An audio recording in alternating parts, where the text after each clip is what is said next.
Hello, and welcome to another edition of Brussels Sprouts. I'm Andrea Kendall-Taylor. And I'm Jim Townsend. And we're so glad you can join us. It's been some time since we at Brussels Sprouts have focused on China, a country that not so long ago was front and center in transatlantic strategy discussions. When the Biden administration took office in 2021, aligning US and European approaches to China was at the top of the agenda. But Russia's full-scale invasion of Ukraine in 2022 reshaped priorities, drawing much of the transatlantic community's attention to Europe's eastern flank. Still, China has remained a persistent and increasingly complex challenge. Beijing's support for Russia during the war hardened some European views, yet Beijing is now making moves to rekindle relations with Europe, presenting itself as a useful hedge against a less reliable and less predictable United States. Beijing, for example, lifted sanctions on members of the European Parliament first imposed in 2021 in retaliation for EU sanctions over human rights abuses. The move is widely seen as an attempt by Beijing to thaw relations ahead of a meeting in Beijing in July.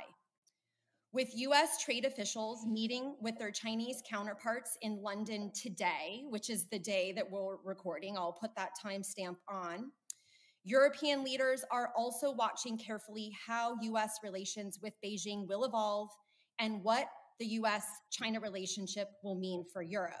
And to discuss these issues, we're very pleased to have with us Liz Economy and Noah Barkin to help unpack this evolving transatlantic dynamic on China. Welcome to you both. Good to be Thanks, here. Andrea. Brief introductions. Liz Economy is a principal with West Exec Advisors and senior fellow at Stanford University's Hoover Institution. And Noah Barkin is a senior advisor with Rhodium Group's China practice and a visiting fellow at the German Marshall Fund. Okay, Noah, I want to start with you. And again, we said this has been a persistent issue. And so I think it would be useful if we could actually rewind time, go back and set the table for listeners and have you talk a little bit about the recent history of Europe's relationship with China. And as I mentioned in the intro, the Biden administration was very focused on trying to align US and European views and policies on China. That was a big push, a big priority. So can you talk to us about how successful they were over those 4 years and kind of how you would characterize Europe's relationship with China once Trump comes into office? Sure. Thanks so much for the invitation. Always love joining Brussels Sprouts. I think there was, so when Biden came into office, there was, as you might remember, just weeks before that, a decision by the EU to move ahead with this comprehensive agreement on investment with China, the CAI, as it was known. And so that was certainly, and this was really driven by Angela Merkel, the German chancellor. So I would say this was a bit of a early bump in the road. Jake Sullivan came out and tweeted that, sort of made clear that he wasn't too happy with this. But you know, within months, that agreement had sort of blown up, and the EU introduced sanctions on Chinese entities related to Xinjiang, and the Chinese side responded by sanctioning members of the European Parliament, prominent think tanks, academics. So I would say after that, the EU and the US we were sort of back on track on China, and a lot, I think, happened. Structures were created, the Trade and Technology Council, an EU-US dialogue on China.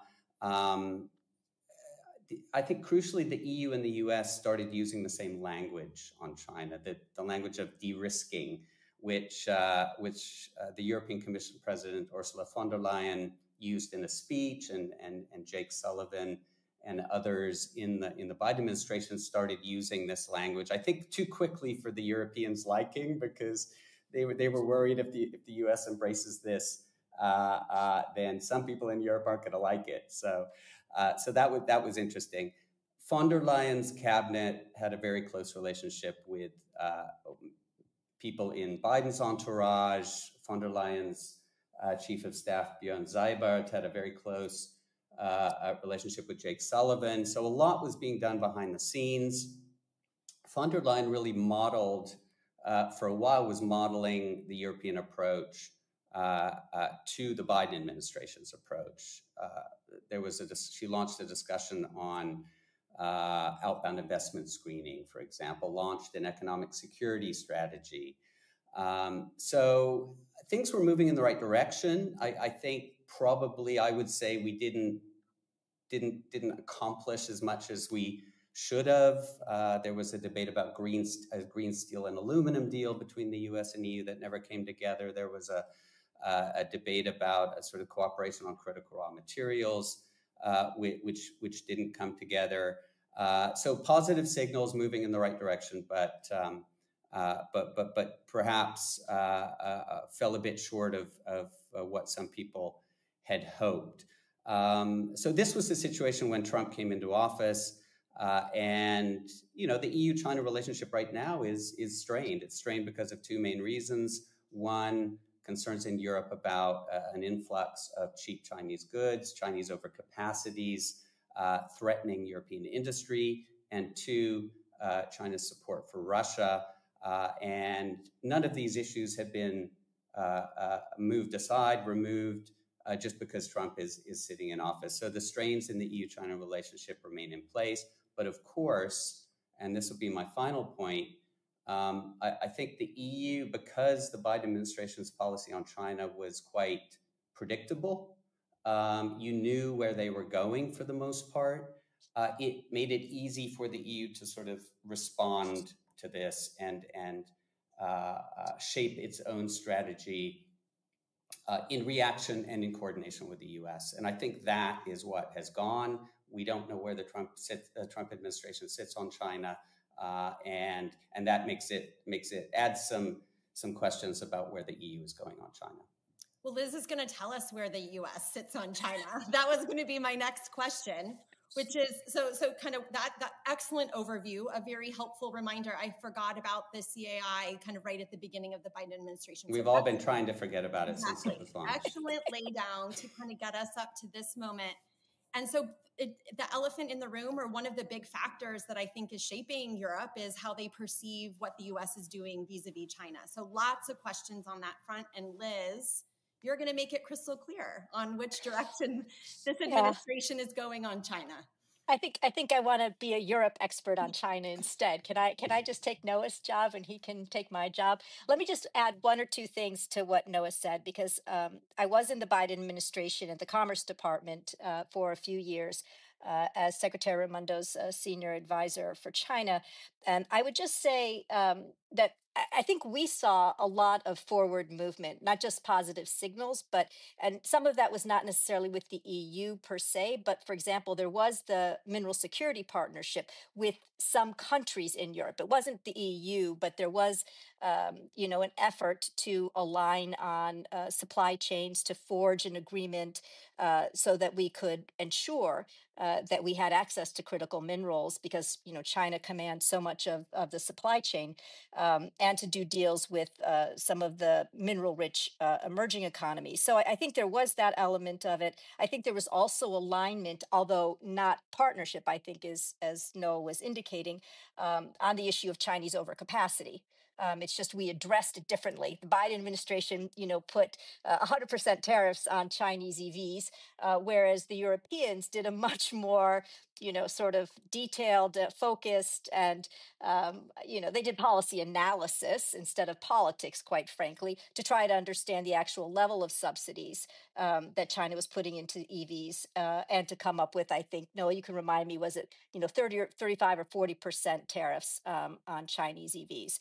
I mean, I think the upshot of that is that, we're going to have a market that's largely closed to Chinese EVs, whereas the Europeans will not. But anyway, I just wanted to note that I think there was increasing alignment, at least sitting here in the United States. I think the way we perceived it, alignment of interests and understandings about the challenges that China posed, and some efforts to work together fairly concretely. Yeah, In and terms of where, complementary was a big word too, right? We weren't going to be yeah, lockstep on every issue, but as long as what we were doing was complementary, I feel like there was a big focus on that piece too.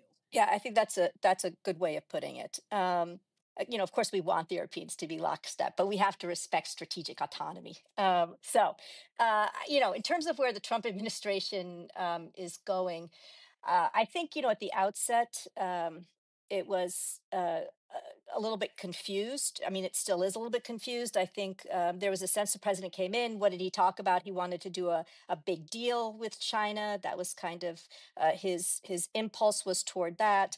There was talk of spheres of influence, right? That this was going to be the United States sort of geostrategic orientation, which suggested to a lot of analysts that somehow the United States was going to focus on North and South America. It was simply going to give, Russia, Europe, especially given what the U.S. Was doing in terms of Ukraine, and then that China was going to be, the dominant power in the Asia Pacific or the Indo Pacific. Um, I think that that's changed. I think there's been some more clarity, not in terms of a real articulation of the US strategy toward China, but I think if you look at the moves that the administration has made, you can begin to sort of put the pieces of the puzzle together. And I think it's a little bit different, the picture that emerges today, than the one that we might have understood at the very beginning of the Trump administration. So, what do I think the puzzle looks like? I mean, obviously, we've taken a very tough line on the trade front with the tariffs. The president and his team have demonstrated that they are willing to go toe to toe with Chinese to ratchet up the tariffs. I think certainly there was a bit of a miscalculation on the administration's part in terms of the relative balance of trade dependence between the US and Chinese economies, where I think, Secretary of Treasury Bessent at one point said, well, we import 5 times as much from China as China does from the United States. Therefore, we have the leverage.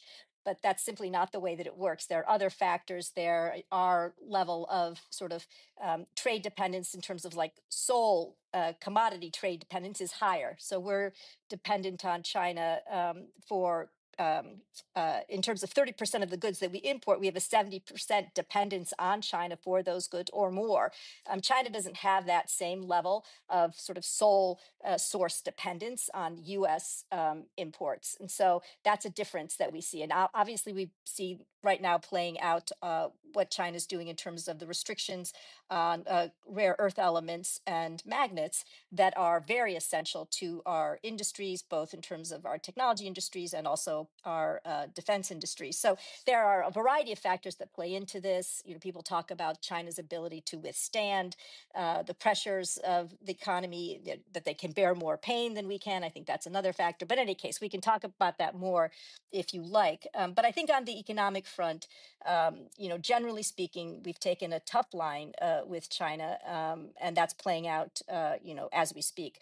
On the security front, I think that's where things, where we haven't seen a clear articulation necessarily of U.S. policy, but where I think we're seeing some real continuity with the first Trump administration. And that is to say that, the first meetings and the trips of Secretary Hegseth and Rubio and former National Security Advisor Waltz were pretty much all with our Asian allies and partners. And so you saw Secretary Hegseth and Waltz travel to the region. Secretary Rubio's very first meeting with foreign partners was with the Quad at the State Department, the Quad members, Australia, India, and Japan. So I think there were these signals being sent, but we didn't necessarily put them together in a way that suggested that we were not actually prepared to cede the Indo-Pacific to China. And then we just had Secretary Hegseth's comments at Shangri-La Dialogue, where he, talked about Taiwan as essential. And so I think that also, sort of puts a different twist on the administration's orientation, again, in ways that I think many people didn't anticipate. I'll just finish by saying, of course, all of this depends on whatever it is that President Trump decides to do. And so, I would never say that what Secretary Hegseth said at Shangri-La is a signal that the United States, if China were to take military action against Taiwan or to blockade Taiwan, that the United States is, going in with guns blazing. That decision is going to rest with the president. And I think it's very much up in the air, President Trump's commitment to Taiwan, to broader Indo-Pacific security and the U.S. role there. So, but I think to the extent that he has not focused on it himself, we see actors with very traditional foreign policy orientations, the U.S. continuing to lead in the region. We see them filling the space in ways that I think are probably giving our Asian partners and allies some sense of security.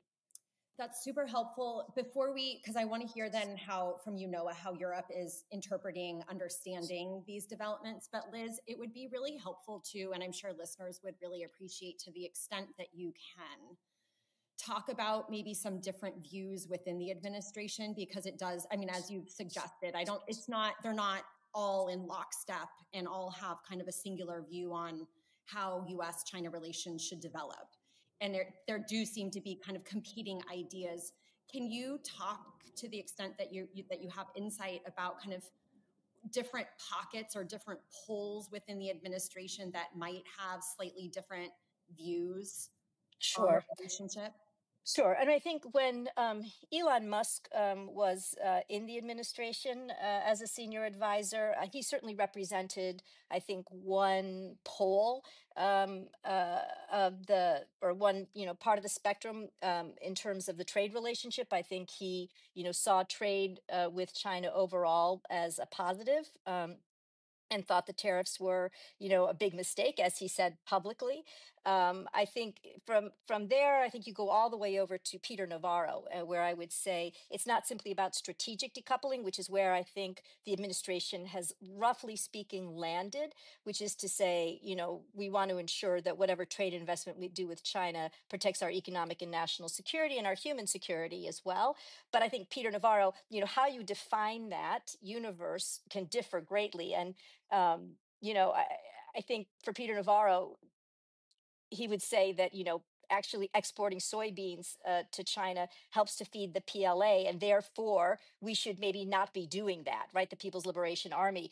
And so I think his idea, it comes closer to real just decoupling of the two economies. And I think that that's not just, frankly, a Trump administration. That doesn't just represent one part of the Trump administration. I think there were people in the Biden administration that I think were close to that point as well, that really didn't think that economic engagement with China, whether we're talking Starbucks lattes or Nike sneakers, in the end, that we needed to be there. And so I think that view is there, but I think that battle has been, for the moment, won by the sort of middle contingent of strategic decouplers. I think on the security front, border security is the number one priority, and then I guess Indo-Pacific security has become number two. I think the idea of retrenching the United States doesn't need to be out there on the global stage, that we need to take care of ourselves first. And, this global military presence and this burden is too great. And that's part of the argument for why we've, really retrenched in terms of our support for Ukraine. I think that still exists. And that's also, I think, going to be an issue if and when Taiwan becomes, conflict with over Taiwan becomes a real issue. And I don't think there's been, as far as I can tell, any resolution within the administration between those who believe Taiwan is not a national security interest for the United States and those who believe that it is.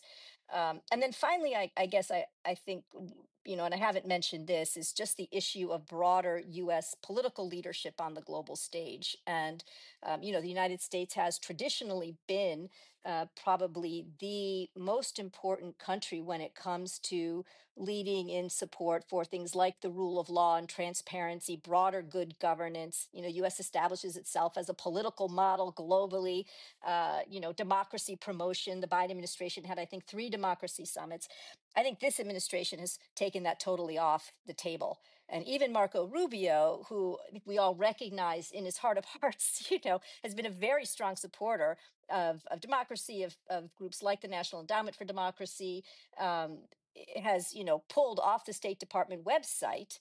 Frankly, something I found shocking, has pulled down that the U.S. will continue to support free and fair elections and the freedoms for people globally.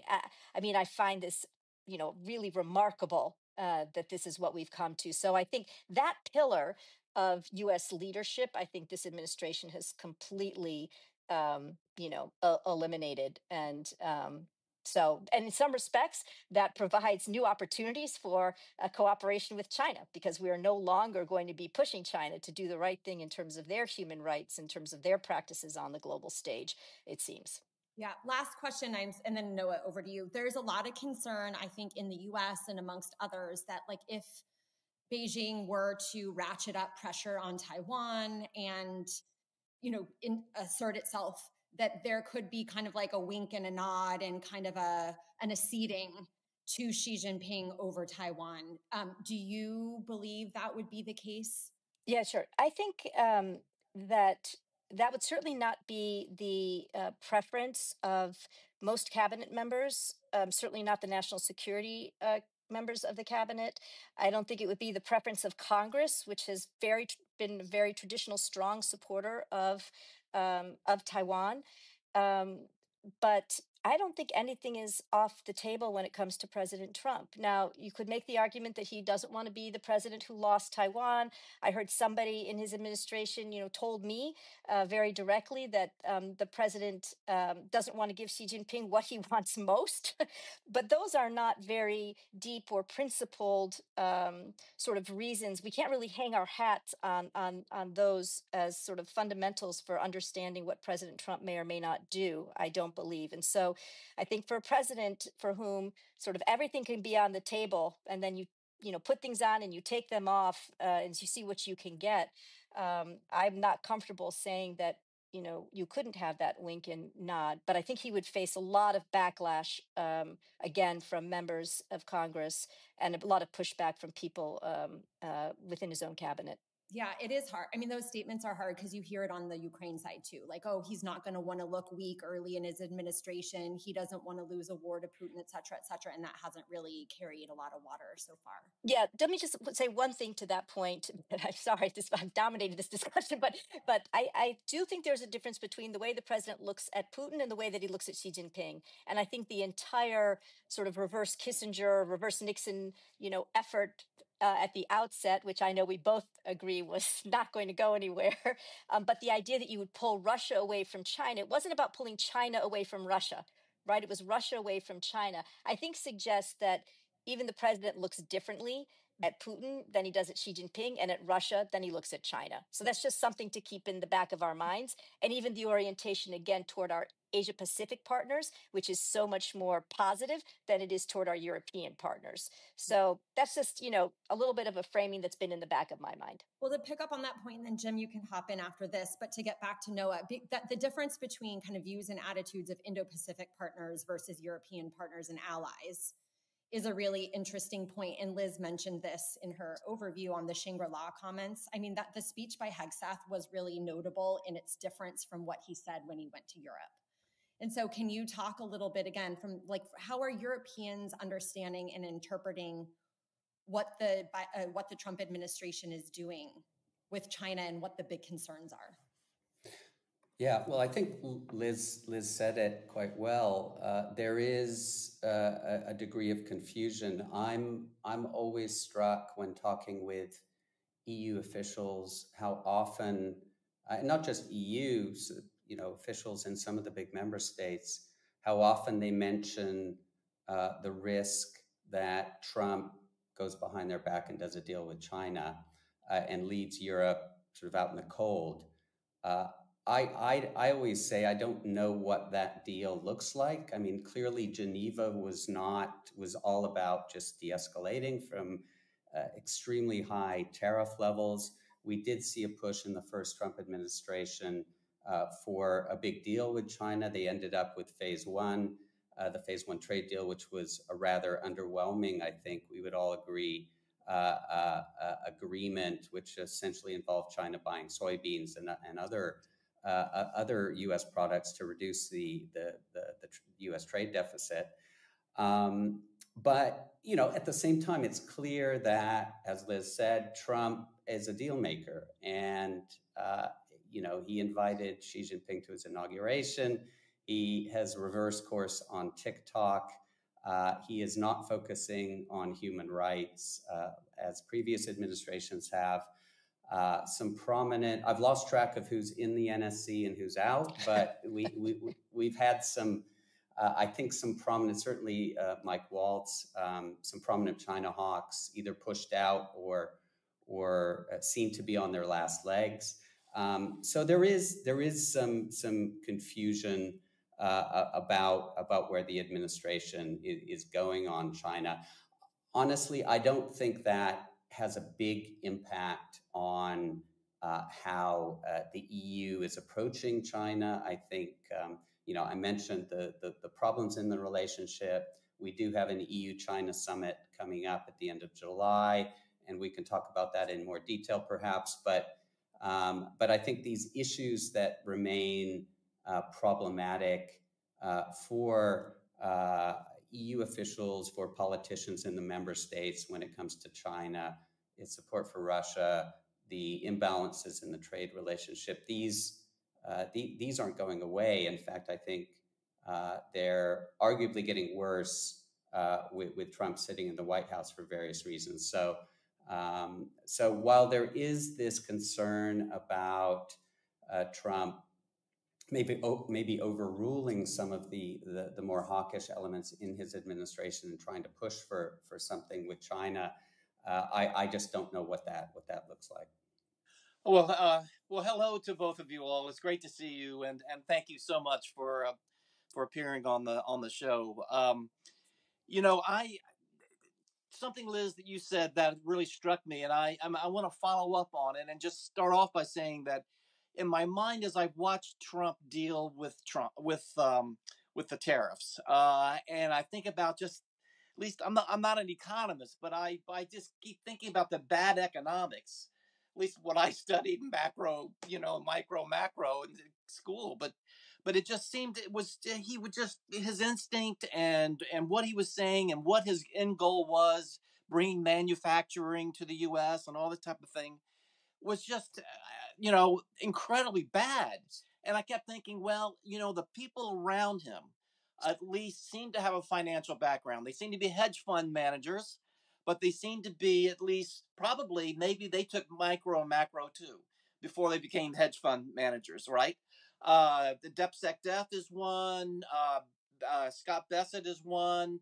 There's others that have been given big jobs, and I keep thinking they know this is bad.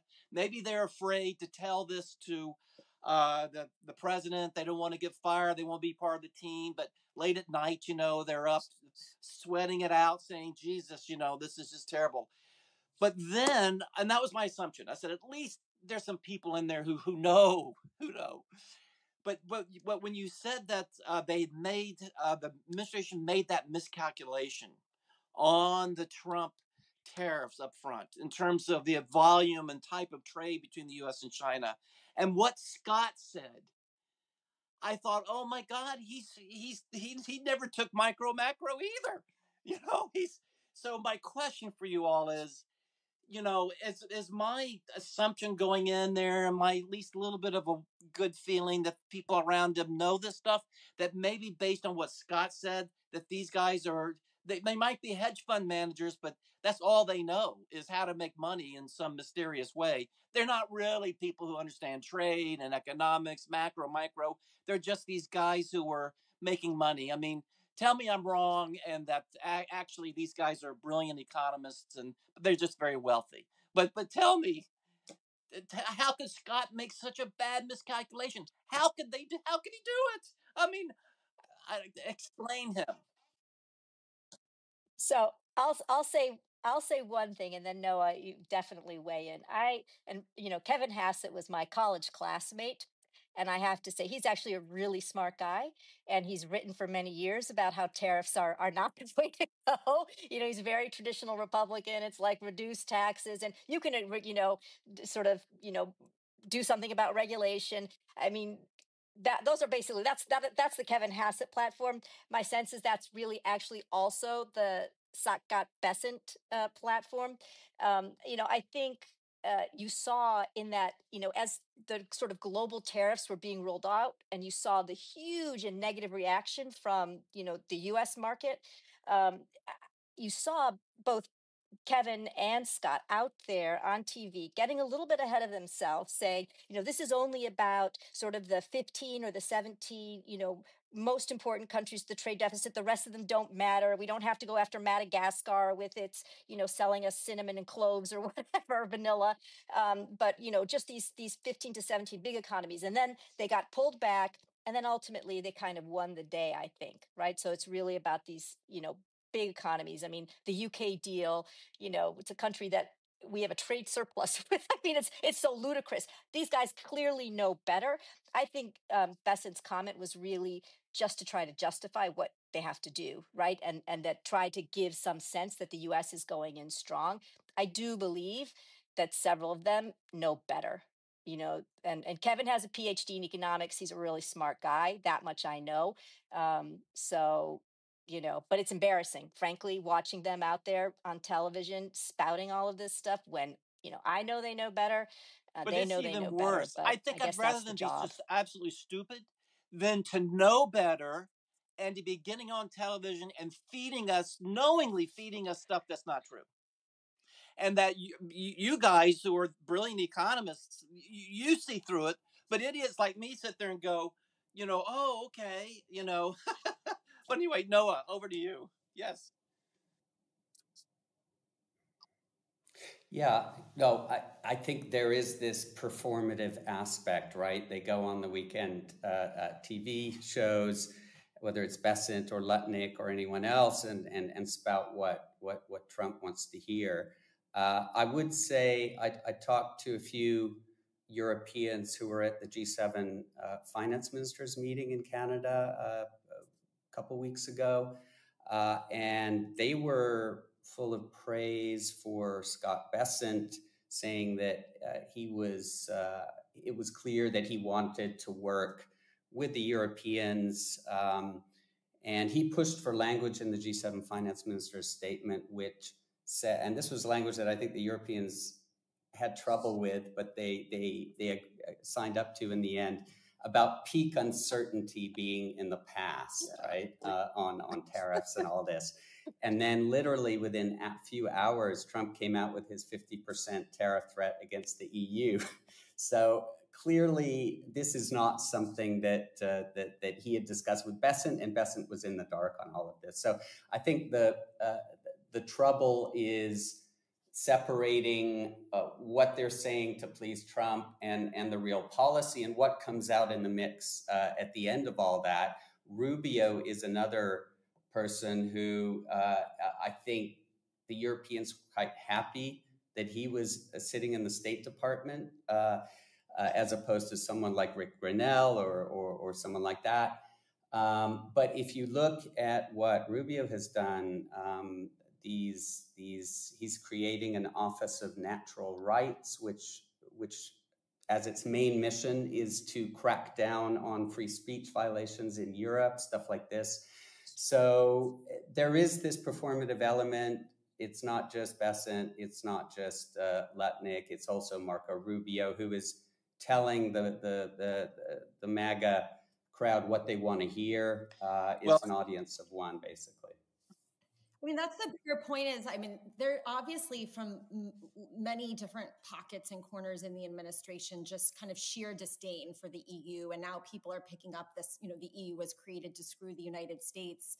All of this kind of culture war stuff is taking on, gaining traction. And so I guess just to bring it back to the China piece, Liz, what do you think then China's play is?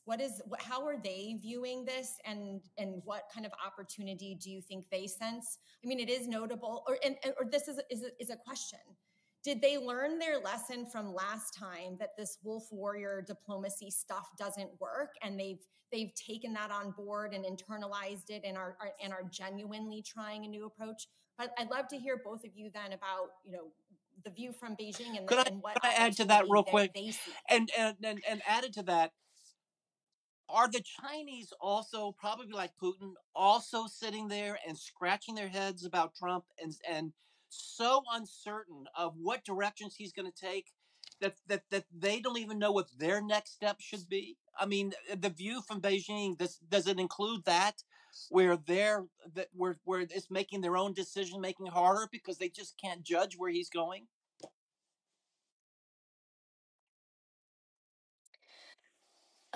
So I'll offer a couple thoughts. I think the Chinese initially, especially after the rollout of the global tariffs, um, believed that they had a golden opportunity. And you saw them going off to Australia saying, let's join hands, going to Canada, going to Europe, and basically saying we are the responsible player. We are acting to stabilize the global economy. We should all work together, basically, in to counter the kind of chaos that's coming out of the United States these days. I don't think they had. Oh, then meeting with the Japanese and the Koreans. I don't think they had a lot of takers from the sort of the G7 world. I think there's openness to hearing what the Chinese have to say, but at the same time as they were out in Australia, they're doing these military exercises, these naval exercises between Australia and New Zealand, where they didn't tell them in advance, and so I think it's not as much the wolf warrior diplomacy. I do think overall that's been toned down, but it still comes out at certain points, that kind of lecturing and hectoring tone. Um, but I think that they continue. They'll say this sort of stuff. They'll try to make nice, but they continue to do whatever it is that they actually want to do to advance what they believe to be their own strategic interests, and they don't link the two very well, right? So they don't see that at the same time as they're trying to make nice and say, come into the China fold, they're doing things that signal to these same countries that they cannot be trusted. And so, while it might be military exercises for our Asian partners, it's definitely, as Noah suggested earlier, the continued support of Russia and Ukraine, that the Europeans look at that and say, we can't deal with you, the way that you want us to until you, take some action on this front. And so I think that's a big stumbling block to what the Chinese otherwise see as kind of a new open playing field for them, given all of the sort of craziness out of the United States. And then, sorry, the second question. So I would say they're scratching their heads, but for the most part, I think they have a plan. And so here's the United States. It's doing what it's going to do. China has a set of responses. We've seen they've come back very quickly every time that the United States has put on a new tariff, put on a new export control. The Chinese have a set of retaliatory moves that they make, and that's how they're managing that process. It doesn't mean that it's not painful at some level. It's not annoying, but they can deal with that one after the other. And then more broadly, they have a big strategic game plan, right? They're busy diversifying away from the United States, diversifying their exports away from the United States. They're looking to the emerging and middle income economies. They're out in Africa. We, basically shut down USAID. They're in Cambodia. They're elsewhere, trying to fill the gap, in small ways. They're not going to spend the way that the United States spends, but they're going to, give some small donations to fill some important, some gaps that the United States has left in terms of its support for development needs in the most needy countries, and they're going to make huge announcements around it. They are going to be the saviors, and so again, this is really from their perspective. It's a golden opportunity, notwithstanding the fact that, of course, the turmoil that Trump engenders does make their economic path forward more complicated. Yeah, Noah, you can add to that, and then maybe bring us up to the EU-China summit in July, kind of what both parties might be looking to get.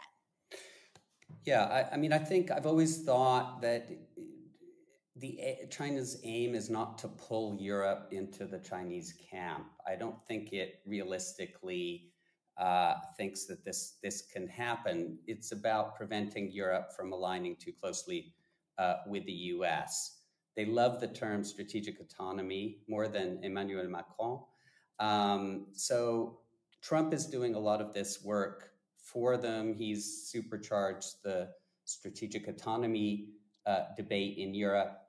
What does China want from the EU-China summit? I think there are a number of things. I mean, there's some practical stuff. They'd rather these EU duties on electric vehicles from China disappeared. But what I'm struck by when talking to people, including in recent days about the rare earth controls that China has implemented and which are affecting Europe as well as the US, is a joint statement from the summit which sends a signal of EU-China unity. So we're going to work out our trade differences. We support an open global trading system. We oppose protectionism. So I think this is what the Chinese are really pushing for. What does Europe want from this really summit? Quickly, on that, has there been a China statement on Greenland? Has there been a response on that piece of it? Not that I'm aware of. No, not that I'm aware of. But I'm sure they welcome more statements to that effect. I think, the EU has a long list of grievances with China. They would like to see the removal of the retaliatory tariffs on cognac, threats by China to impose tariffs on EU pork and dairy. They want pledges from Beijing that the rare earths will continue to flow, of course. And they're also pushing for, and I'm not so sure how successful this will be, even if they get it, but there is a big debate in Europe about the conditioning of Chinese FDI in Europe. Liz mentioned the US market is closing down to a certain extent to Chinese FDI. Europe remains open, but the debate in Europe right now is Chinese FDI, yes, but only under certain conditions. So they want basically a reversal of what was happening in China for the past decades, technology transfer in electric vehicles, in batteries. They want to make sure that these investments are creating jobs. They want to make sure that that there's sharing of know-how, that Chinese companies are respecting certain cybersecurity and data security standards. So they are pushing China for some sort of pledge on the nature of Chinese investment. They still want market access for EU firms in China. But the grievances, the risk of overcapacities coming into Europe, China's continued support for Russia, I think this makes it very difficult. So I'm very skeptical that we will have anything that kind of blows our socks off coming out of this summit at the end of July in Beijing. I think one other important point to note is that the timing of this summit was deliberate on the EU side.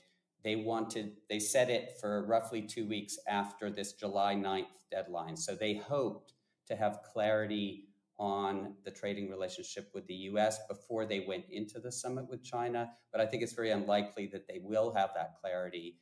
I think this 90-day reprieve is likely to get extended. So the EU they'll be playing, sort of three-dimensional chess with a blindfold on with China. They won't know what the US relationship looks like. And they face these threats from China on, the weaponizing of dependencies on rare earths. For both of you, what do you think the Trump administration's expectations of Europe are on China?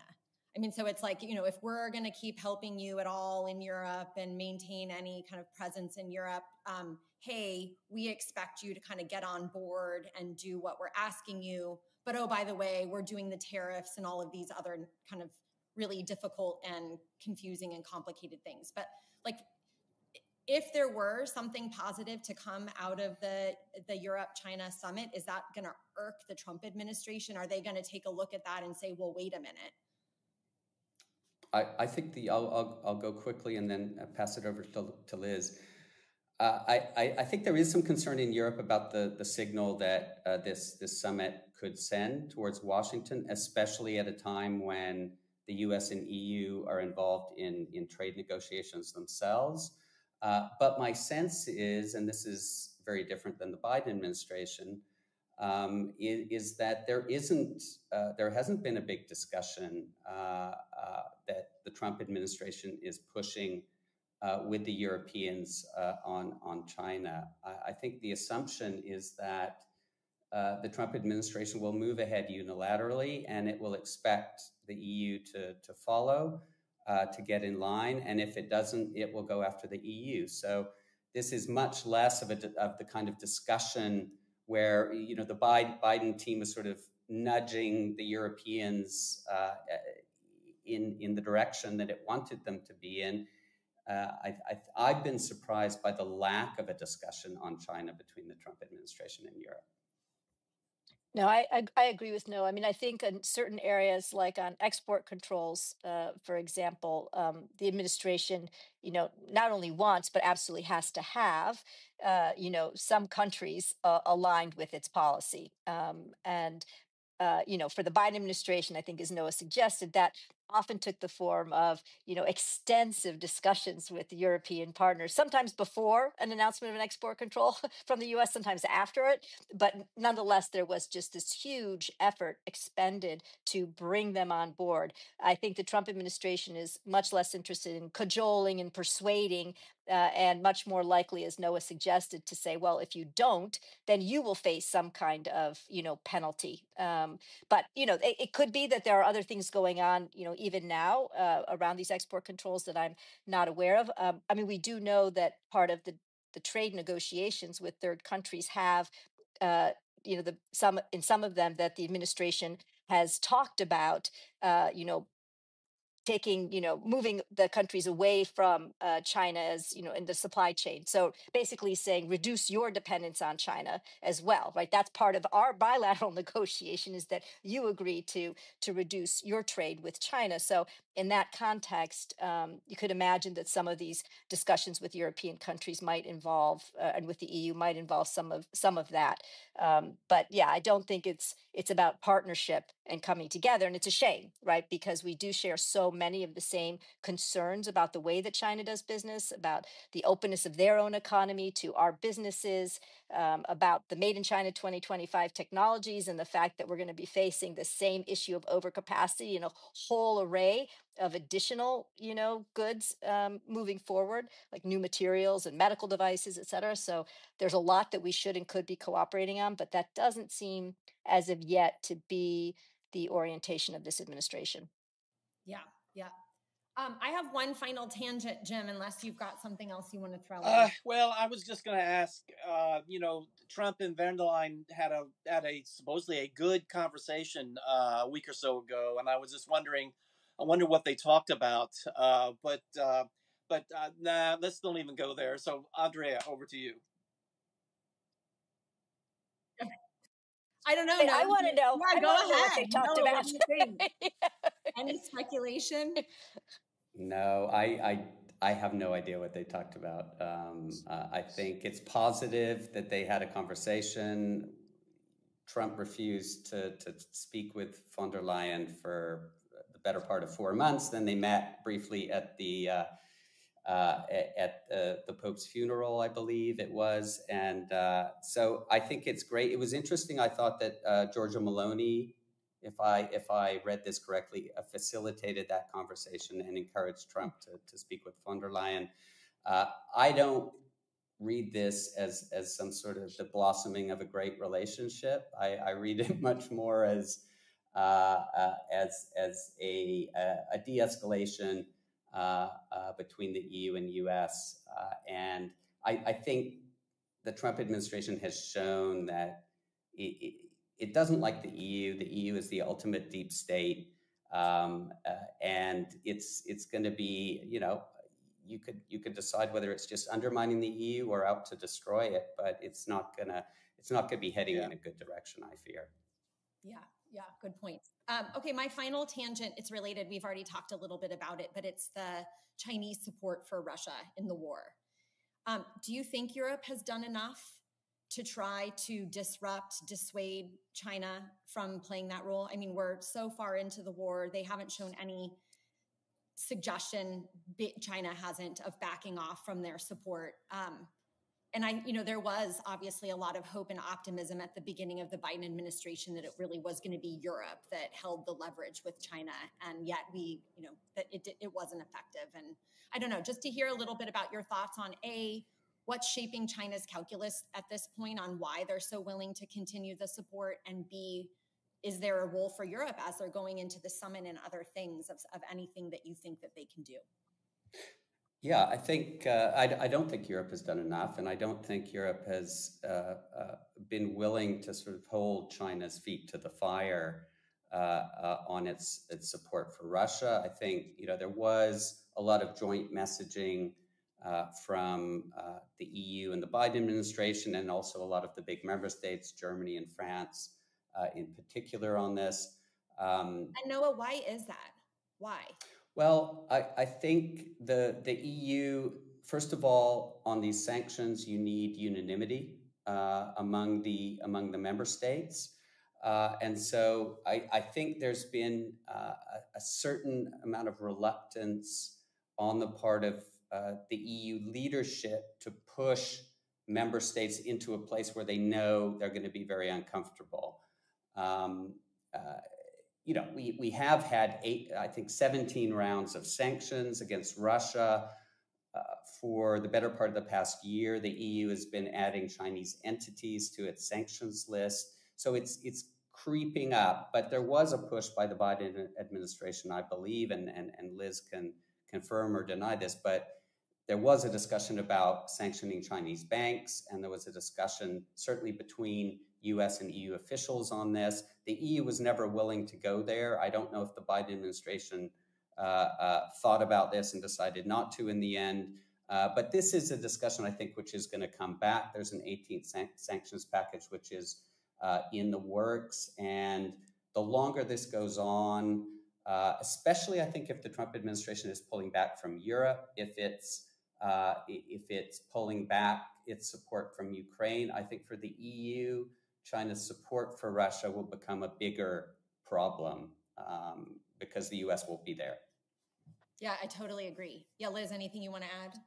No, I just, it's funny. Noah and I have been together at a couple of conferences with Europeans, Chinese, and Americans over the past 6 months. And I've just been struck at the extent to which the Chinese seem to believe that, once the war is over, they can just walk in and, do all of the reconstruction, get all the reconstruction work for Ukraine. And that's going to be their contribution, no matter that they've been, supporting Russia, But I don't know that Ukraine its will efforts. be opposed to that. I mean, I think that's the thing that's so remarkable is there's been so little pushback from Kyiv on China, and I think maybe that's what they're hoping for. I mean, I would guess, but I think Noah wants to say something, but I would guess that the reason that they're open to it is because they're hoping that openness is going to somehow persuade China to do the right thing up front. But, Noah, I would defer to you on this. No, I would just say that there was an interesting line in the G7 finance minister's statement, which basically said that no country or company that has actively supported Russia in its war in Ukraine could profit from reconstruction. So I think that was in the critical raw materials deal between the US and Ukraine, and then it made it into the G7 finance minister statement. So I thought that was interesting. Great point. But Liz, go back and just really to pick up on what Noah said, kind of what the Biden administration had hoped Europe would do, and any kind of last words on China's calculus. I mean, you mentioned, they're hoping they're going to walk back in at the end. Yeah, I think basically, at the very outset, Xi Jinping determined that his long-term strategic and China's long-term strategic interests rested more closely with Russia than it did with the United States and Europe. There was a lot of debate within China about this. A lot of Chinese analysts, said that the administration that Xi Jinping leadership was making the wrong decision, that this was a golden opportunity to align with the West. And they, that's not the direction in which Xi Jinping moved. And, frankly, Xi Jinping 3 times has said Putin is his best friend. He sees, their interests as very closely aligned. They work together across a whole spectrum of issues. Their trade has boomed as a result of this. So I think yes, Europe should do more in terms of pressuring China, but to be frank, I don't think there's that much that they could do to get Xi Jinping to move away from his support for Russia. I actually have one more question, but I'll. Oh, go, Jim. Well, no, the question go. is, go. Liz, as you were talking about the relationship between the Xi and Putin, his best friend, and all this type of thing. I know that the Chinese have been, and this is my question, I think the Chinese have been helpful to us in the past when we needed to get a message or pressure on Putin not to do something like nuclear weapons, and having Xi carry some of our water, in quotes, with Putin can be a helpful channel. And my question is for both of you, does that really work? Do we call Xi and say, hey, could you put pressure on him not to blow a tactical nuclear weapon in Ukraine? Does Xi go to his best friend and say, hey, the Americans called me, they want you to cool it, I agree with them? I mean, does that ever work, or is that really a pipe dream that's that he is going to be helping us out, unless it's going to help him? Right. I mean, I think that's the point right there, is that Xi Jinping was not actually interested in having Russia use tactical nuclear weapons. And, to be frank, credit for that decision is claimed by a Chinese researcher, former Colonel Intelligence Officer Zhuo Bo. And I think he wrote a piece in the Financial Times to this effect. And he believes, probably rightly, that is actually what shaped the Chinese perspective. And I don't think that the United States can pressure China into anything. I mean, think about all the information we shared with them leading up to the war and our efforts. We couldn't even get them to help us out with the Houthis. And so I just don't think that there's that relationship. And certainly there's not that relationship between President Trump and President Xi, no matter what President Trump says. Well, on that dire note, which is tends to be where we end our podcast, but like this was really wonderful. We haven't done China in a while. There's a ton there, and thanks for reminding us. I mean, it's such an important issue. There's so much happening. And I learned a lot from the discussion, so thanks for joining us. Thank you for listening to another episode of Brussels Sprouts, brought to you by the Transatlantic Security Team at the Center for a New American Security. You can find all of our previous episodes wherever you get your podcasts. And please remember to rate and review Brussels Sprouts so that new listeners are able to find the show.